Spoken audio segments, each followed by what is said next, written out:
Olá, seja bem-vindo ou bem-vinda a mais uma aula de análise e projeto de sistemas.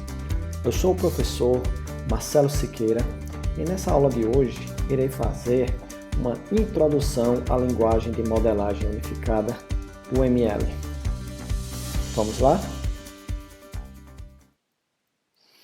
Bom, antes de descrevermos o que é a linguagem UML, é preciso que nós façamos uma breve discussão em torno das três perguntas a seguir.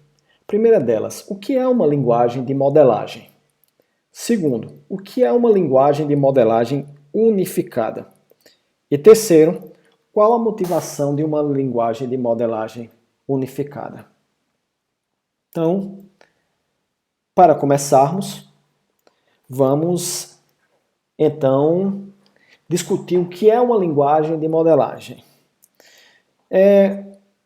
Uma linguagem, ela tem como pressuposto básico a comunicação entre duas partes.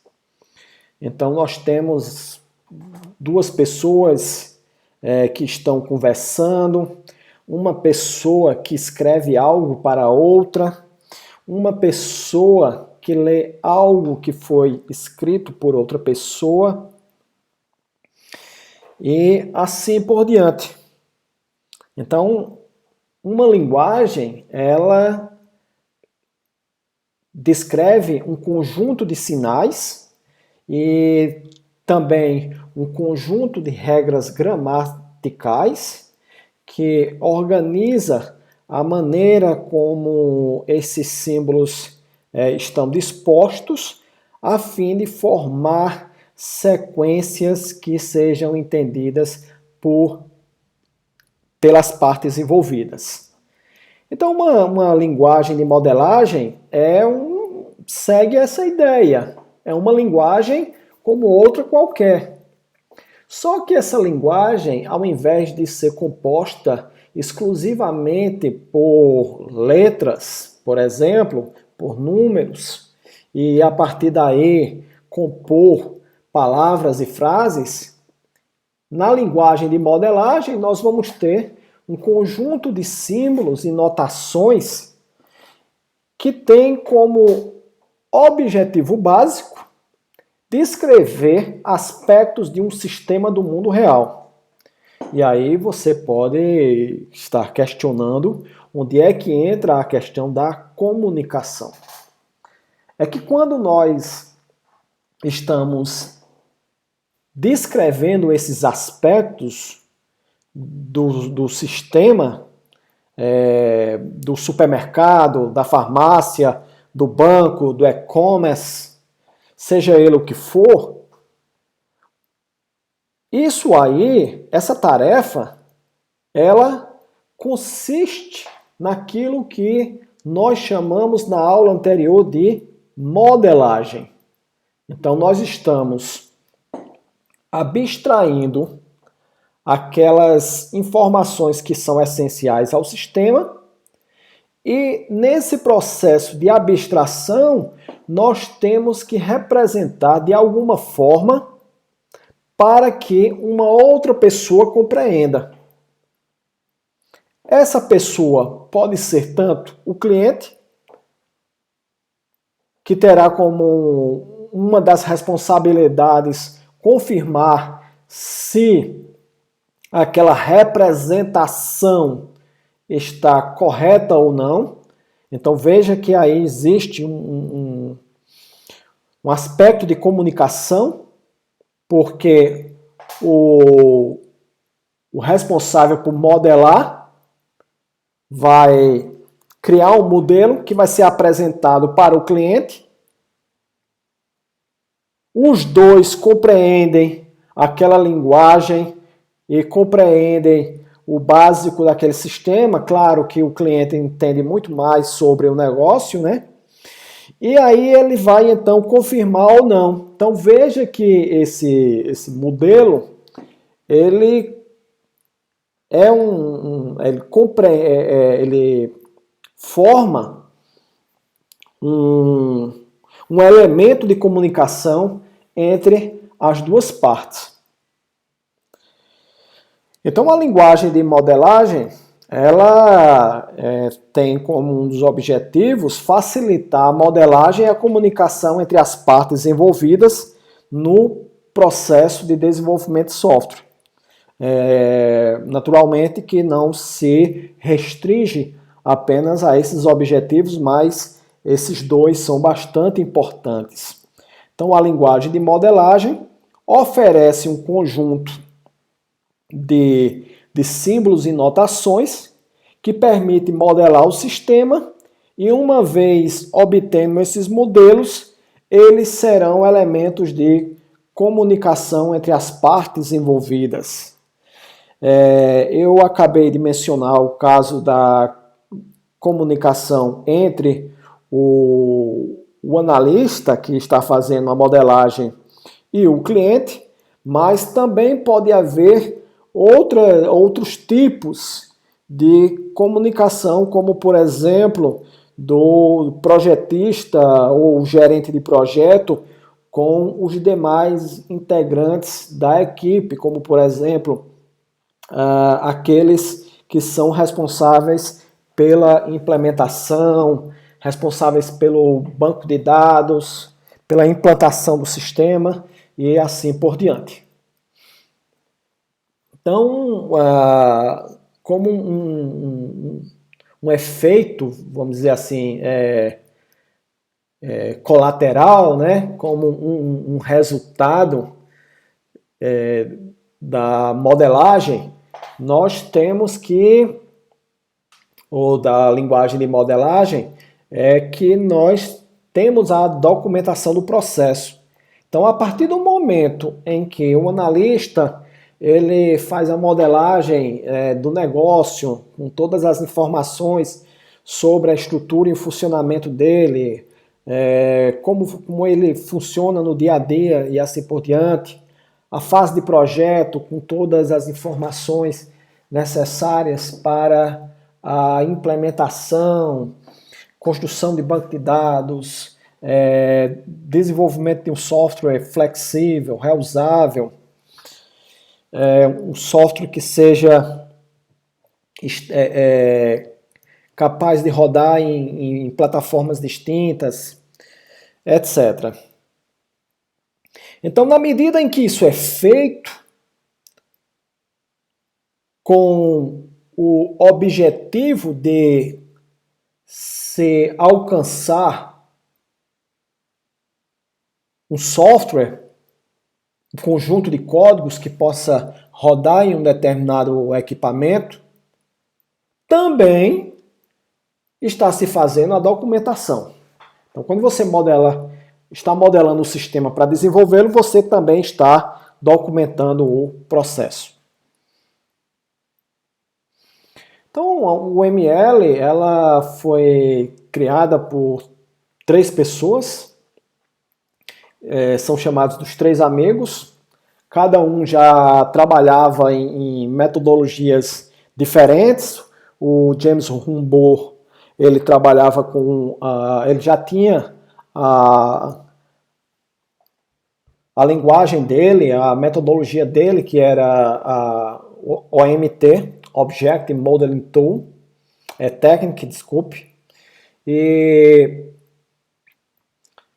essa linguagem, então, essa abordagem, então, ela se juntou à abordagem do Gradebook, que tinha o seu método, o Ivar Jacobson, que tinha o Objectory, juntou, então, os esforços de cada um e criou-se a UML. Então, o ML nada mais é do que a síntese dos esforços desses 3 desenvolvedores.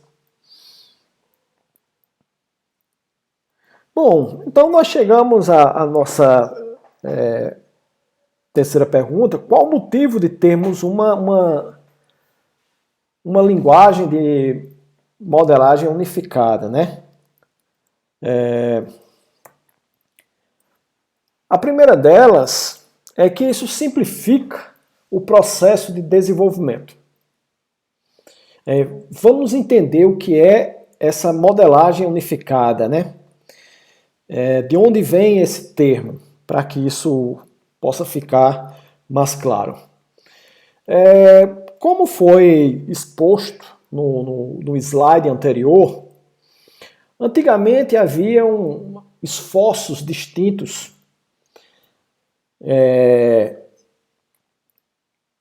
para poder tornar a tarefa de desenvolver software menos árdua. E então começou a surgir metodologias, mas cada uma dessas propostas se concentrava ou tinha pontos fortes em determinadas partes, enquanto que outra tinha em outra parte, tinha outras vantagens em outros momentos do desenvolvimento. Então, de certa forma, eles se complementavam. Cada um tinha suas forças, suas fraquezas, e no fim eles se complementavam.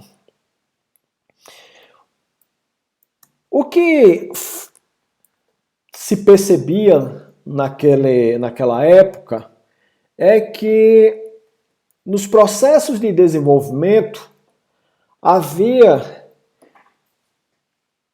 não havia uma unificação em torno das notações utilizadas.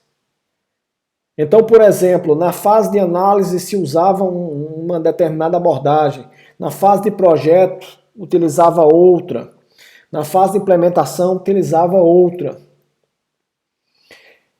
Então isso dificulta bastante tanto o próprio processo de desenvolvimento, como se dá a ligação entre os diferentes artefatos, como também a própria comunicação. Porque nas metodologias originais, esses símbolos utilizados para modelagem, eles não estão conectados entre si. As metodologias existentes, elas não previam essa possibilidade.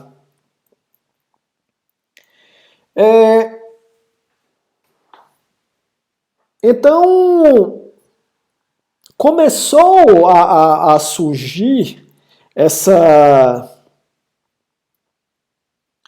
demanda ou esse sentimento no mercado de que, se fosse possível ter uma metodologia, ter alguma forma de expressão ou de notação que abrangesse essas principais abordagens, haveria um ganho muito grande de produtividade nas equipes de desenvolvimento de software. Então essa unificação das diferentes notações traria mais estabilidade, traria uma melhor comunicação entre as equipes, dentro das equipes, e entre equipes diferentes. Isso facilitaria, por exemplo, a reusabilidade de projetos. Então esse sempre foi um grande desafio para a engenharia de software, a reutilização não só de código, mas a reutilização de projeto, reutilização de análise, ou seja, a reutilização do que fosse possível dentro de um processo de desenvolvimento. Então, o ML é uma linguagem de modelagem, ela não é uma linguagem de programação. Nós estamos acostumados a falar sobre linguagem de programação, onde cada linguagem de programação tem um conjunto de palavras. Essas palavras podem representar comandos, descrevem a sintaxe e a semântica dos diferentes comandos da linguagem e assim por diante. Mas na UML nós vamos ter símbolos gráficos e vamos ter outras notações, como por exemplo estereótipos, para poder desenhar elementos que representem as abstrações que fazem parte dos diferentes modelos. Então a UML é uma linguagem de modelagem para visualização e especificação, ou seja, visualizar os modelos, especificar os modelos, construir, documentar e também comunicar. Então, a utilização de UML, ela atende a diferentes propósitos dentro de um processo de desenvolvimento de software. Vamos falar um pouquinho de histórico para a gente entender melhor como se dá a chegada de UML na engenharia de software e, consequentemente, no mercado de desenvolvimento. Então, na década de 90, no início da década de 90, havia a abordagem de Shaylor e Mellor, que durante um tempo foi bastante utilizado. Em seguida, foi essa abordagem aí conhecida como OOAD, de Análise Projeto Orientada a Objetos, Object Oriented Analysis and Design, do Coden Yordon. Então, essa abordagem, ela trazia a ideia de se desenvolver software já com essa perspectiva da orientação a objetos que estava ganhando bastante espaço no mercado pela promessa da reutilização. Num primeiro momento, reutilização de código. Isso iria alavancar a produtividade das equipes e, com isso, ter um impacto do ponto de vista econômico para as empresas de desenvolvimento de software. E aí veio, então, a abordagem de Gradebook, com o método que trazia o nome dele, melhor dizendo, Boot Method. Depois veio o Ivar Jacobson. Então aí nós já temos o pessoal da UML, né, que despontou também com essa ideia da engenharia de software orientada a objetos. Depois o James Rumbaugh com a OMT, também focado bastante já na ideia de desenvolvimento já focado no conceito de orientação a objetos. Foi uma época que C++ estava crescendo bastante, sendo bastante utilizado. Tivemos então ainda a proposta de Wavesbrook, de design orientado à responsabilidade. Isso aí veio a ter uma certa influência na própria UML, no que veio a surgir depois. E em 1996, no mesmo ano, surgiu a UML. Então a UML causou um grande impacto, não só pelo fato de vir com essa proposta de unificação, mas porque trazia elementos que cobriam basicamente todos os aspectos inerentes a um processo de desenvolvimento de software. Então, desde a questão estrutural até a questão comportamental, da dinâmica, classe, objeto, requisito. Então, vinha para apoiar os desenvolvedores desde o início, no momento da concepção, até o momento da implantação desse software no ambiente do seu cliente. Então, algumas características de um ML, tá? As principais características. Primeiro que é uma linguagem visual para modelar sistemas orientados a objetos. Então, isso aí é algo que nós, uma característica que nós não podemos perder de vista, muito importante, é o fato de que ela é uma linguagem essencialmente para representar, por meio de desenhos, determinados sistemas. E quais são as características desses sistemas? É que eles serão desenvolvidos utilizando como premissa básica o conceito de classes e objetos.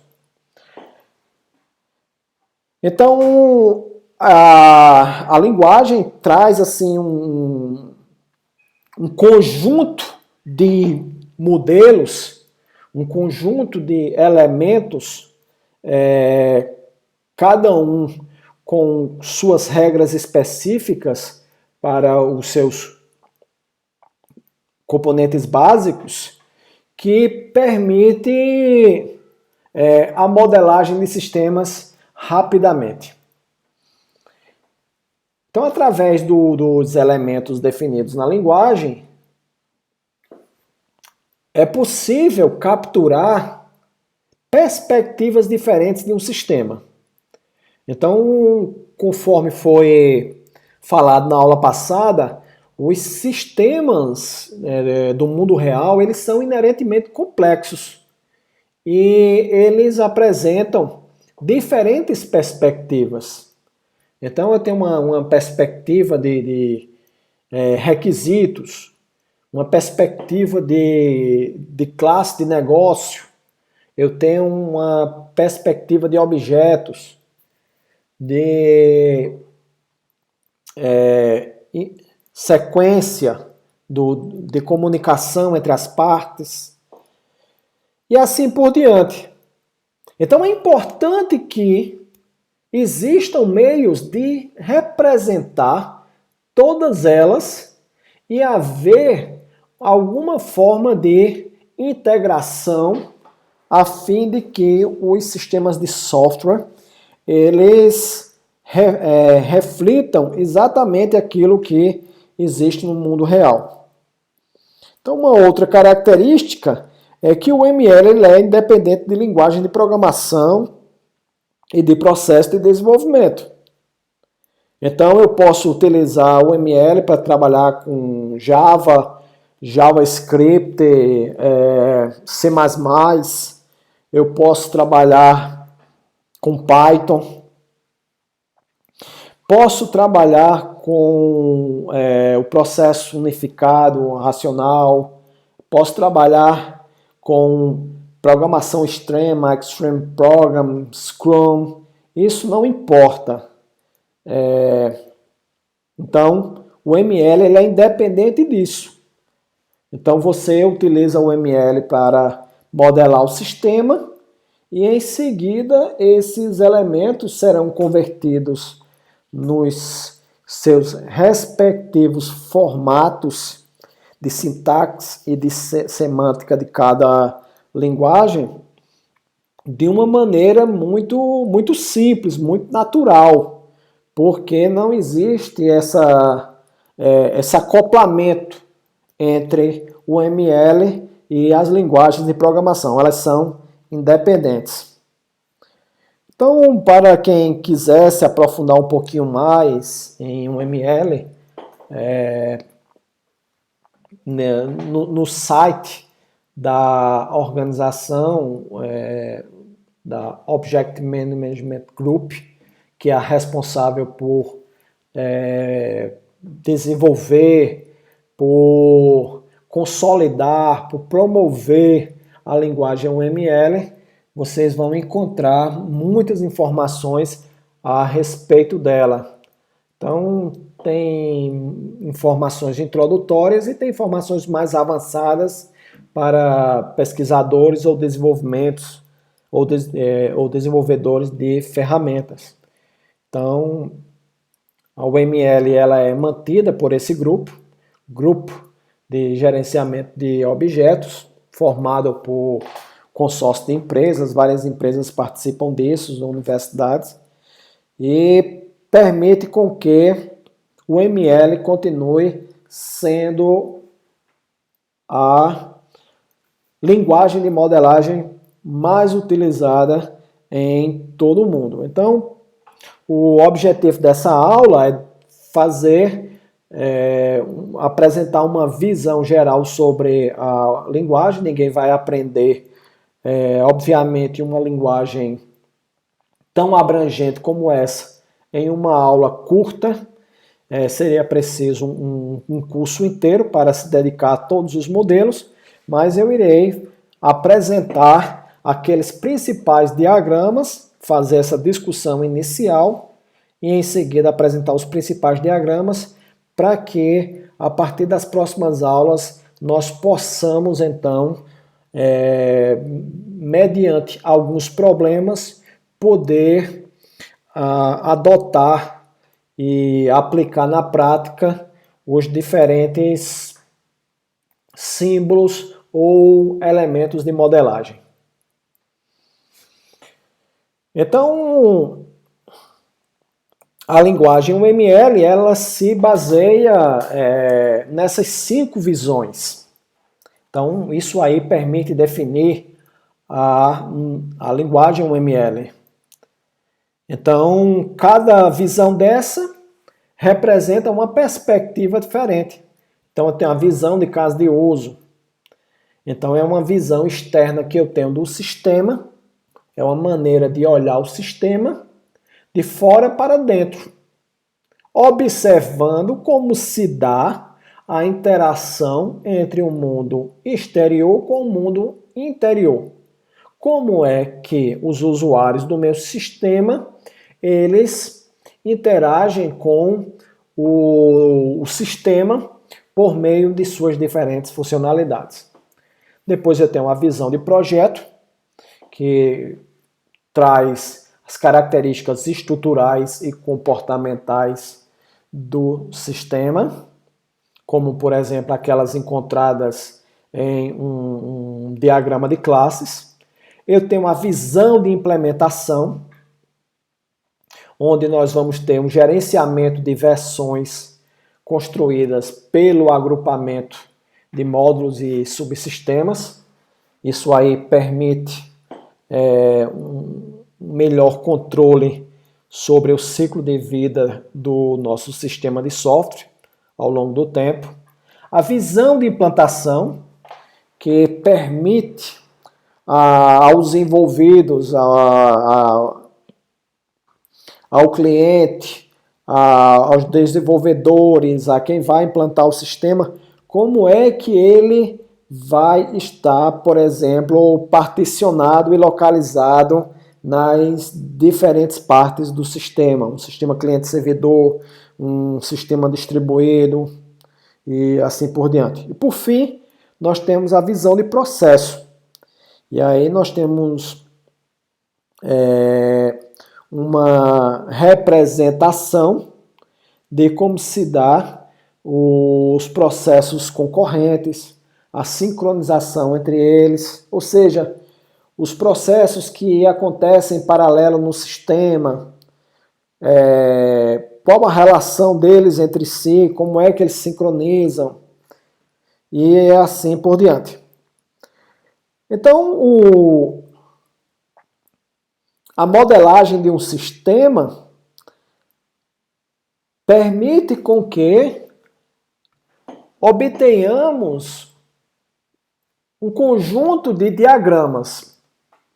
É nisso que consiste um processo de desenvolvimento na perspectiva de um ML. Então, o ML permite você obter uma série de diagramas.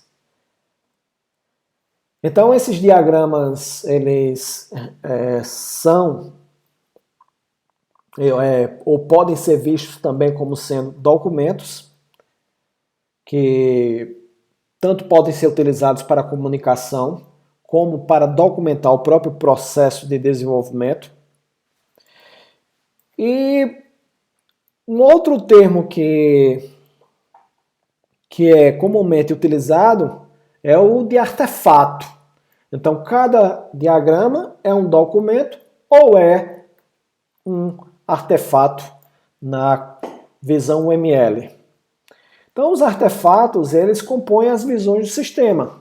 Então, dentro de cada uma visão daquela que foi apresentada no slide anterior, nós vamos ter diferentes tipos de artefatos ou diagramas sendo produzidos.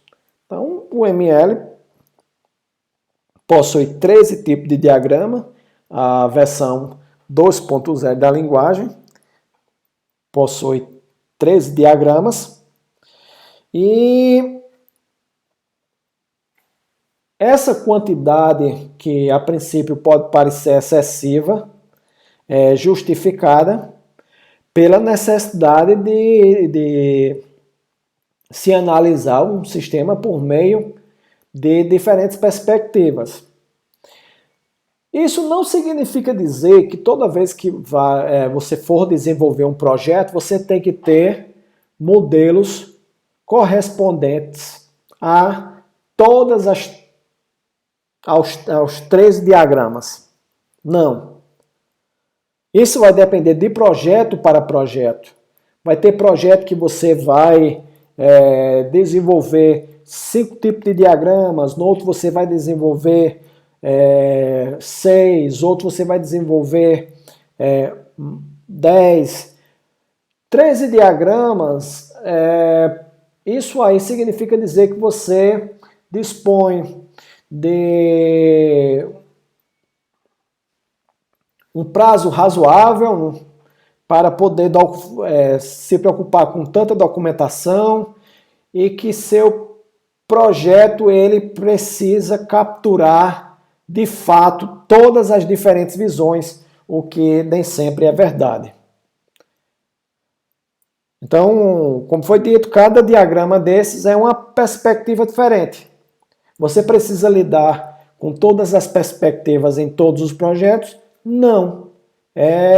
O mais comum é que você, claro, por meio do gerente de projeto, que é a pessoa responsável pela condução do processo, que é alguém experiente, ele identifique quais são aquelas perspectivas que são fundamentais no projeto, de acordo com o tipo de problema, e então a equipe vai desenvolver apenas aqueles diagramas que são essenciais. Então, o diagrama de UML tem todos esses tipos de diagramas. Nós vamos explorar aqueles que são mais importantes. Então, temos aqui diagramas de objeto, de classe, de pacote, estrutura composta, diagrama de implantação, diagrama de componente de implantação. Aqui nós temos os diagramas comportamentais, ou diagramas de interação. Então, eu tenho os 3 tipos de diagramas aqui: diagrama de sequência, diagrama de colaboração, diagrama geral da interação, que são tipos de diagramas de interação. Tenho também aqui o diagrama de temporização, que faz parte aqui dos diagramas de interação. E eu tenho o diagrama de atividades, diagrama de caso de uso e diagrama de transições de estado como sendo um diagrama tipicamente comportamental. Então aqui eu tenho todos os nossos diagramas. Eu vou apresentar aqueles que nesse momento aqui são os mais importantes para a gente ter uma noção do que vem ser a linguagem e a partir daí a gente começar a explorá-los. Então, cada um desses diagramas tem blocos de construção básicos, ou seja, cada um vai ter os seus gráficos, né, os seus elementos que permitem, de forma gráfica, representar algum tipo de abstração. Bem como tem também regras que restringem como esses blocos de construção podem ser ligados entre si, como é que a gente pode juntar os elementos. Você não junta os elementos, os blocos de construção de forma aleatória. Existem algumas regras, conforme nós vamos estudar mais adiante, que serão úteis para guiar o desenvolvedor na hora de modelar o sistema. Então, nós temos alguns mecanismos de uso geral que vêm para auxiliar o desenvolvedor naqueles momentos em que a parte gráfica por si só não é suficiente. E aí nós temos os estereótipos, as notas explicativas, as etiquetas valoradas, as restrições, definições de pacote e algumas regras de OCL, que são regras baseadas em uma linguagem de restrições de objeto, Object Constraint Language. Então, o primeiro deles, que eu vou apresentar, é o diagrama de caso de uso. O que é esse diagrama?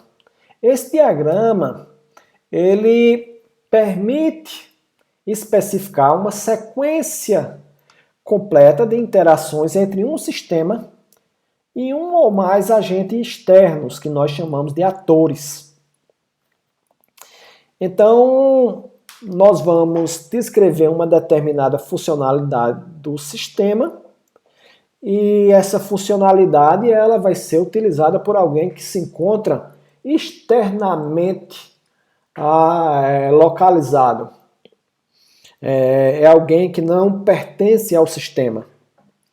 Então, a pergunta que nós podemos associar a esse tipo de diagrama é: como o sistema ele é utilizado por um determinado usuário?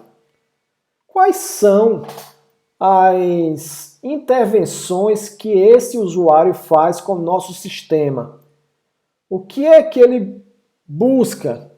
Quais são os comandos que ele aciona e em quais sequências? Então, esse sistema ele permite fazer uma contextualização.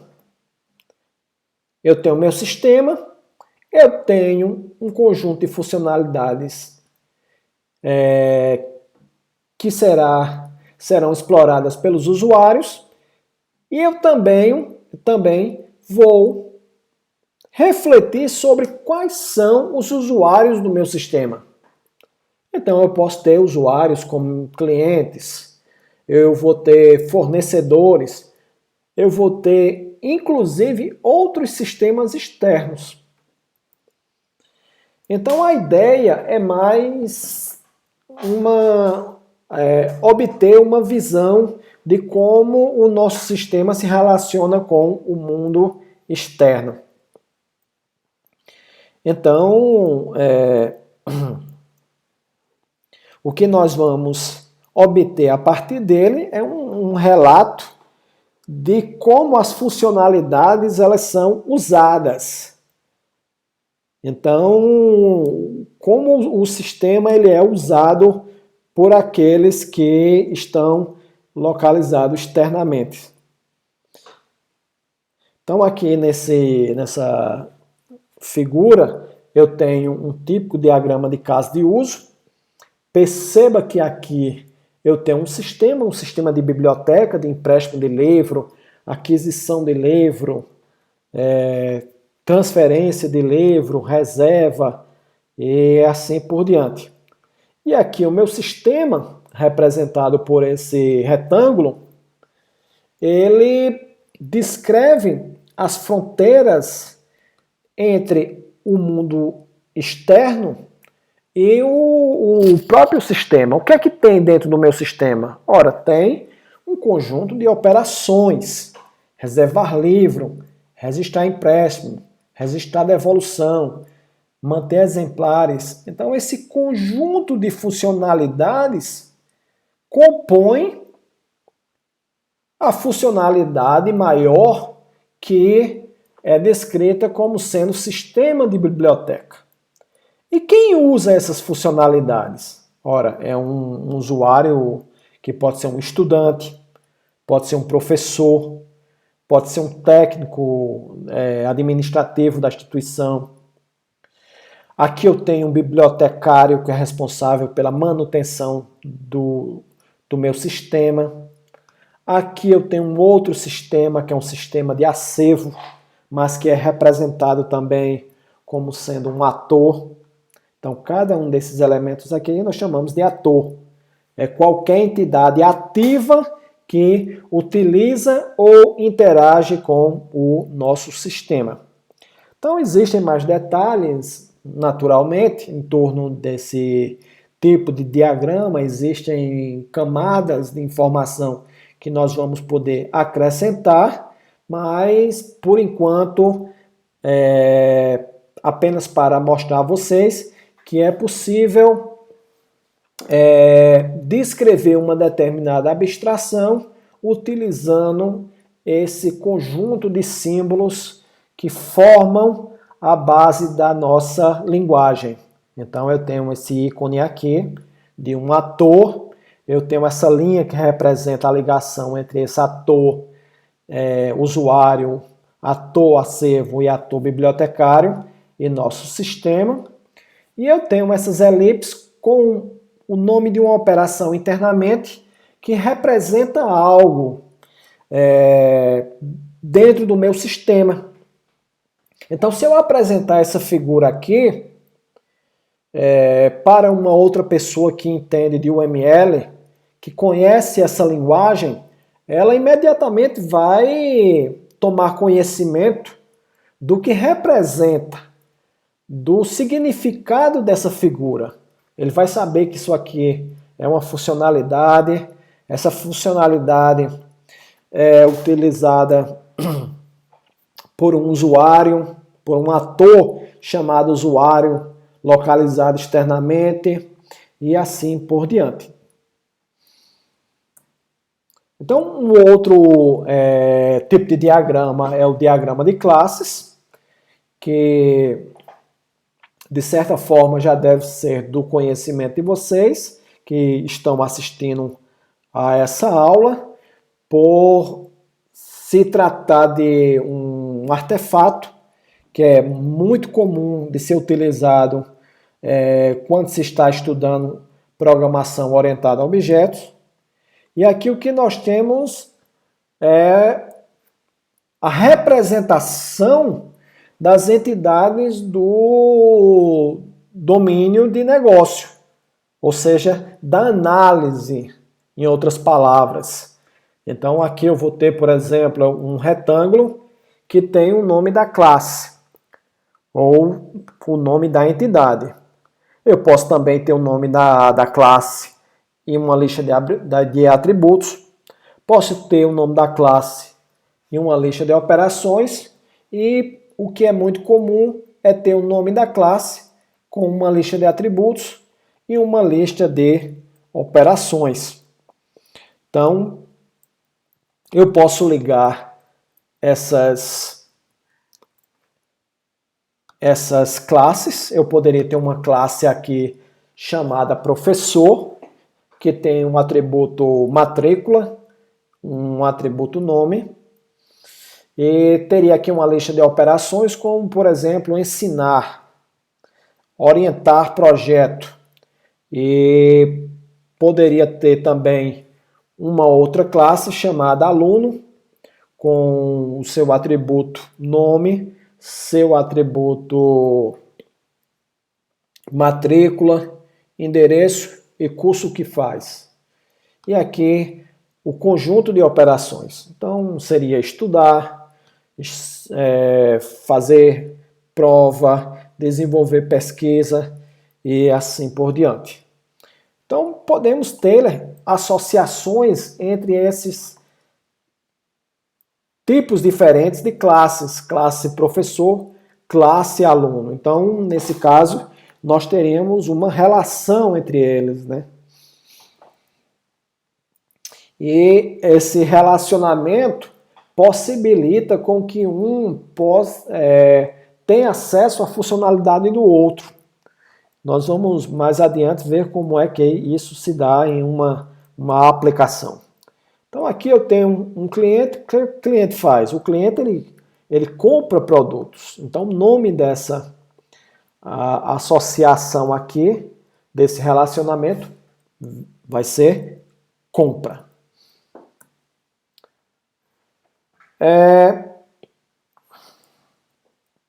Então,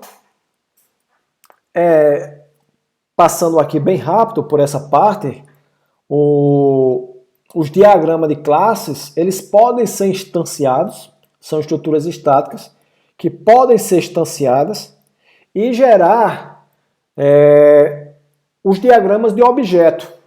Então, os dois têm uma relação muito, muito próxima. Então, eu posso ter aqui um diagrama de classes com uma classe pedido. Essa classe pedido vai conter vários itens de pedido. Então, imagine que eu tenho aqui, por exemplo, diversos produtos diferentes, cada um com uma quantidade específica. E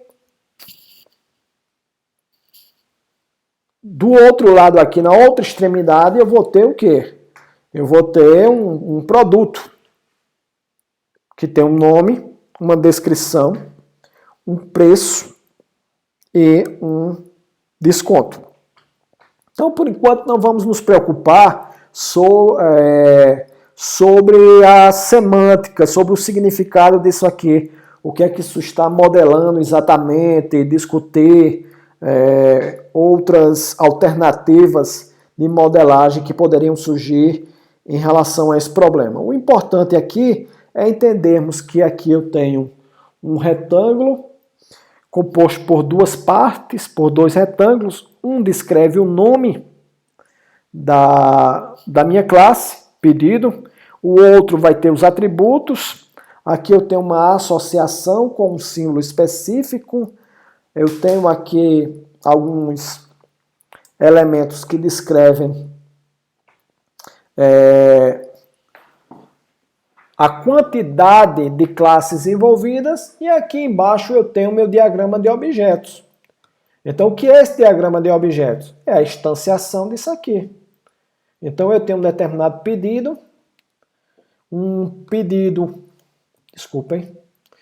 tem dois itens diferentes, sendo que cada item está associado a um produto específico. Um é um caderno, o outro uma caneta. Então imagine isso aqui como sendo uma cesta de compras que está disponível, que você criou em um site de e-commerce. Então esses símbolos aqui, eles não são utilizados aleatoriamente. Então não posso colocar um item, por exemplo, colado a uma outra classe sem que exista uma associação. Eu não posso colocar dois símbolos como esse aqui na mesma extremidade. Então, existem regras que organizam a maneira como cada diagrama vai estar organizado. Então, o diagrama de interação, ele, como o próprio nome indica, ele descreve a interação entre objetos.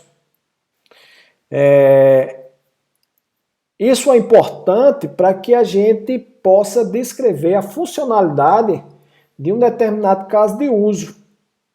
Então, esses diagramas, eles têm uma relação, conforme a gente vai ver ao longo do nosso curso. Então, dentro de uma funcionalidade, eu vou ter um conjunto de classes que se relacionam entre si para poder fornecer determinada funcionalidade. Então, como é que se dá, por exemplo, a interação?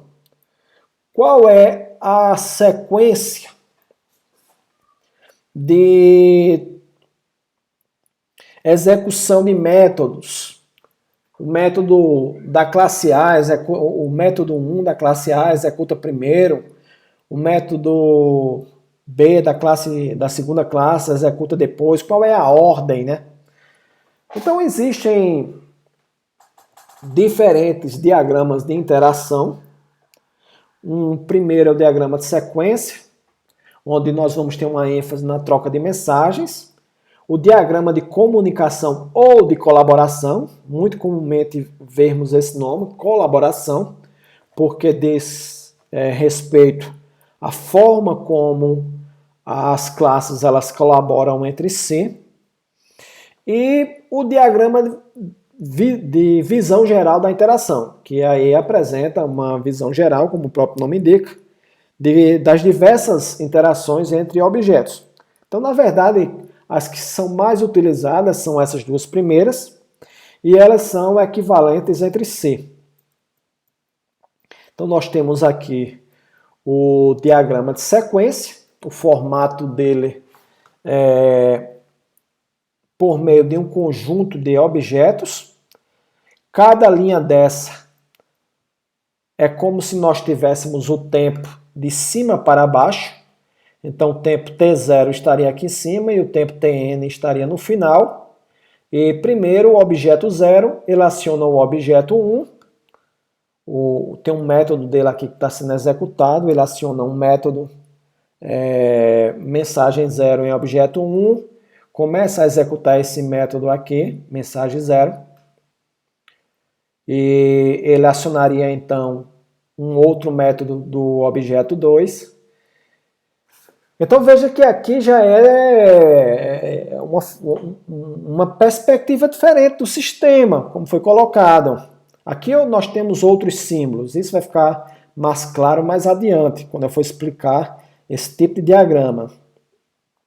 Mas veja que aqui eu já estou preocupado em compreender outras questões do nosso sistema. Do outro lado, nós temos aqui os objetos, e aqui esse objeto, o objeto 3 aciona o objeto 4, mandando uma mensagem. Veja que aqui não existe muito uma preocupação com a questão do tempo, como aqui nós temos. Primeiro acontece esse, depois esse, depois esse. Esse continua executando, ele chama a si mesmo, aí chama esse método aqui, ele o retorna e volta para esse daqui. Então tem uma relação entre quem executa o que, em que ordem, né? Enquanto que esse aqui a gente pode definir alguma ordem colocando esses números, 1, 2 e 3, mas não é o que há de mais importante. Então, esse slide aqui está repetido, então vamos ignorar. Nós temos aqui um diagrama de estados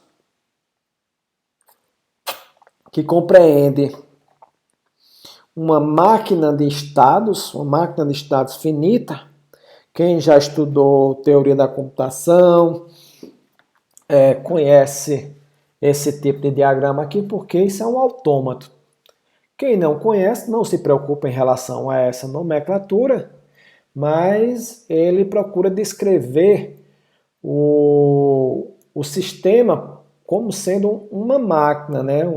É uma abstração, é um conceito teórico, porque eu vou ter o meu sistema sendo representado por meio de uma sequência de estados, e eu saio de um estado para o outro por meio de transições.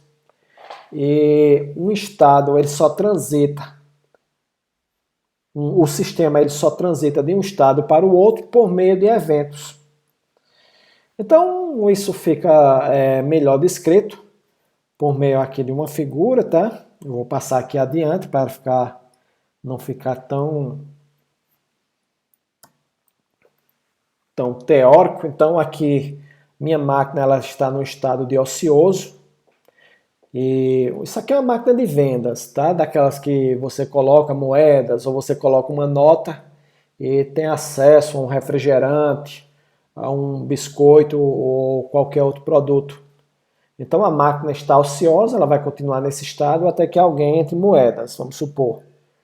E você vai colocar uma certa quantidade de moedas. Quando você colocar a primeira moeda, a máquina ela deixa de ficar no estado de ociosa e vai para o estado de recebendo. Então ele está recebendo moeda, vamos supor que 5 moedas seja suficiente. Então ele fica recebendo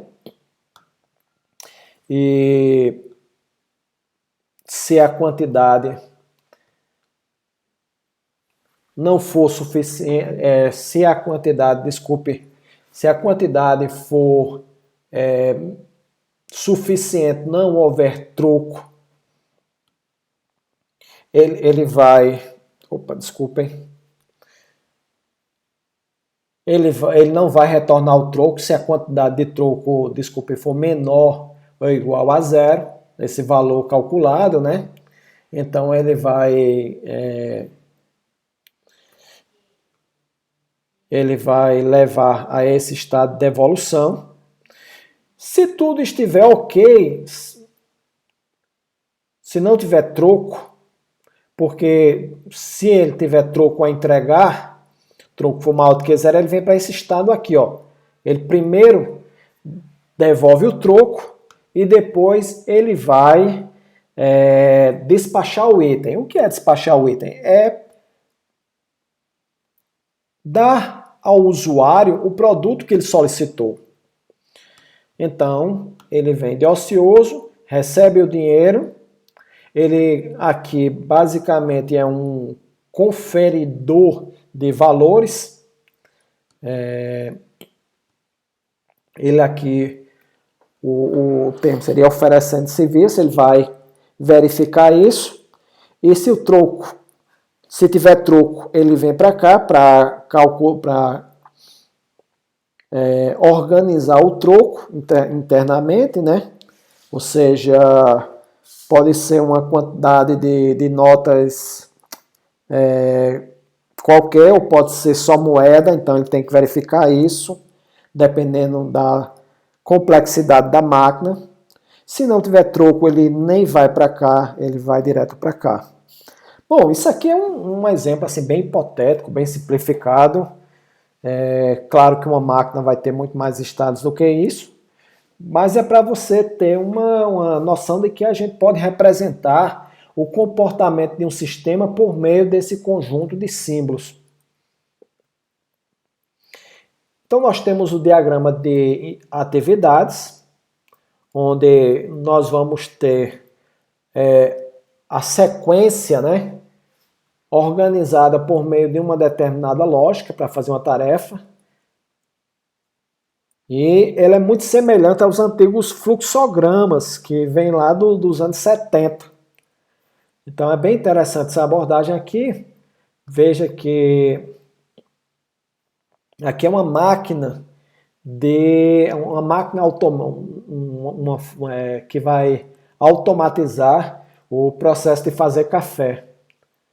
Então aqui, desculpa, é uma máquina tal como a anterior, que ou vai entregar um café para o usuário, ou então, se for uma lata de refrigerante, ele vai entregar uma lata de refrigerante, e poderia ter outros produtos e assim por diante. Então, aqui ele está organizando, né? Então ele vai colocar café no filtro, passa para cá, coloca o filtro na máquina. Aqui, veja que nós temos um fluxo em paralelo. Isso significa dizer que esses processos eles são independentes, então eles podem acontecer em paralelo. Então, no caso, o que acontece? Pegar uma xícara, adicionar água à máquina e colocar café no filtro, ou seja, colocar o pó de café no filtro, pode ser feito em paralelo. Então, se eu tivesse uma máquina, ou mesmo se você quiser descrever o comportamento dessa operação, eu posso fazer isso por meio de um diagrama de atividades. Então, novamente, o importante aqui não é você, nesse momento, entender como modelar o sistema em si, mas é que você perceba que existem meios de representar esse tipo de situação. Então eu representei, por exemplo, comportamento, estrutura por meio do diagrama de classe e objeto. Eu descrevi a funcionalidade do sistema e agora estou descrevendo a atividade, o comportamento por meio da atividade. Nós temos aqui o diagrama de componentes, que mostra os diferentes componentes de hardware e software, como eles estão relacionados entre si. Então isso é interessante, por exemplo, para que você tenha uma visão de alto nível de como o sistema ele está organizado, de como ele vai ser implantado. Então aqui eu tenho um banco de dados, aqui eu tenho uma base de usuários, base de senha, aqui eu tenho uma aplicação cadastro.exe, eu tenho uma outra aplicação autenticação.exe, e aqui eu tenho formulários diferentes que vão estar no front-end, acessados por uma página principal.html, e isso aqui descreve a arquitetura do meu sistema através de um conjunto de componentes. Por fim, eu tenho aqui um diagrama de implantação que mostra como essa arquitetura ela vai ser implantada, né, em um computador, numa rede, ou mesmo um disco, envolvendo diversos sistemas distintos. Então nós temos aqui a página principal, a página formulário cadastro, que vai estar no servidor de arquivos, que vai estar ligado aqui ao meu servidor web. No servidor web vai ter as duas aplicações, vamos supor. Aqui eu tenho o meu servidor de banco de dados. E aqui eu tenho uma figura que descreve onde vai estar, que representa aí o meu navegador. Então o que é importante novamente é você saber que nós temos aqui formas de representar tanto aspectos que são muito internos ao meu sistema, como aspectos de visão geral no nível mais macro, mais alto que eu posso ter do meu sistema. Então, aqui eu tenho algumas referências, nós temos mais outros diagramas na linguagem UML, mas como foi colocado, o propósito dessa aula é dar uma visão geral do que é o UML, para que nós possamos, a partir dessa aula, ir estudando e desenvolvendo sistemas para sabermos como é o processo de desenvolvimento de software utilizando uma linguagem unificada. Então, estou colocando aqui algumas referências, caso você queira se aprofundar, algumas referências que eu utilizei como base na elaboração dessa aula. Eu espero que você tenha gostado dessa aula. Gostaria de agradecê-los e agradecê-las por ter estado até esse ponto, prestando atenção e aprendendo junto comigo. E na próxima aula nós voltamos. Até lá!